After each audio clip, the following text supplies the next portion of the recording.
పొన్నూరు నియోజకవర్గంలో జరిగే అక్రమ క్వారీయింగ్ మీద ఎన్ని దఫాలుగా ఇప్పటి వరకు అడ్డుకోవటం జరిగింది.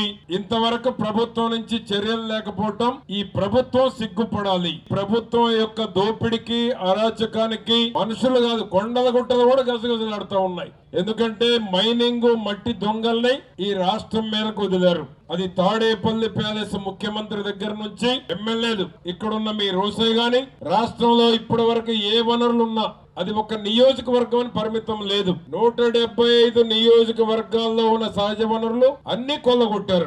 ఏ విధంగా దోపిడీ చేయాలనో ఎప్పుడు తెలియనటువంటి వాళ్ళకు కూడా ఈ యొక్క ప్రభుత్వంలో ఈ విధంగా దోపిడీ చేయవచ్చు అని ఒక కొత్త ఆలోచన తీసుకొచ్చారు. ఆ విధమైనటువంటి దోపిడీ 4 సంవత్సరాలు 6 నెలల్లో జరిగింది, జరుగుతుంది. ప్రభుత్వ అధికారులు కూడా దీంట్లో పాత్రదారులే. కలెక్టర్ కావచ్చు, ఎస్పీ కావచ్చు, సంబంధించిన డిపార్ట్మెంట్ అధికారులు కావచ్చు, ఎన్ని కంప్లైంట్ల ఆధారాలతో ఇచ్చిన, కోర్టు ముట్టికాయలు వేసిన, కోర్టు ఆదేశాలు ఇచ్చిన అన్నిటిని లెక్క చేయకుండా డబ్బులు దోచుకోవటమే తప్ప మరొక ఆలోచన లేదు. వాల్టా చట్టం లేదు, పర్యావరణ పరిరక్షణ లేదు, అన్ని ఉల్లంఘనలు జరుగుతా ఉన్నాయి. అధికారులు మాత్రం గతంలో అధికారులు జైలు అన్నా కోర్టు అన్నా భయం ఉండేది. జగన్మోహన్ రెడ్డి వచ్చిన తర్వాత ఐఏఎస్ వాళ్ళు, ఐపీఎస్ వాళ్ళకు కూడా కోర్టు అన్నా జైలు అన్నా భయం లేకుండా పోయింది. ఆ విధమైనటువంటి వ్యవస్థల్ని దిగదార్చాడు జగన్మోహన్ రెడ్డి. 200 అడుగులు 300 అడుగులు మట్టి అమ్ముకుంటా ఉన్నారంటే రేపు ఏమైపోద్ది గ్రామం. కానీ పొన్నూరులో ఎక్కువ ఉంది.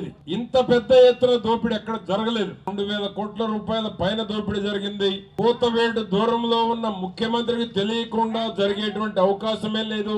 ముఖ్యమంత్రికి తప్పకుండా దీంట్లో భాగం ఉంది. భాగం లేకపోతే ఫస్ట్ వరుసలోనే రోసేను పిలిచి ట్రాన్స్ఫర్ చేసి ఉండేవాడు.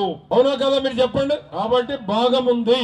ఒకే ఒక్కడు ఒకప్పుడు తిరిగి మళ్ళా రేపు హైయెస్ట్ మెజారిటీ ఓల్డ్ గుంటూరు జిల్లాలో మా టైగర్ నరేంద్ర గారికి హైయెస్ట్ మెజారిటీ తీసుకొచ్చి పొన్నూరు గొప్పతనం ఏంటో, మా టైగర్ నరేంద్ర గొప్పతనం ఏంటో మీరు చూపెట్టాలని నేను మీ అందరినీ కోరుకుంటూ సెలవు తీసుకుంటా ఉన్నాను.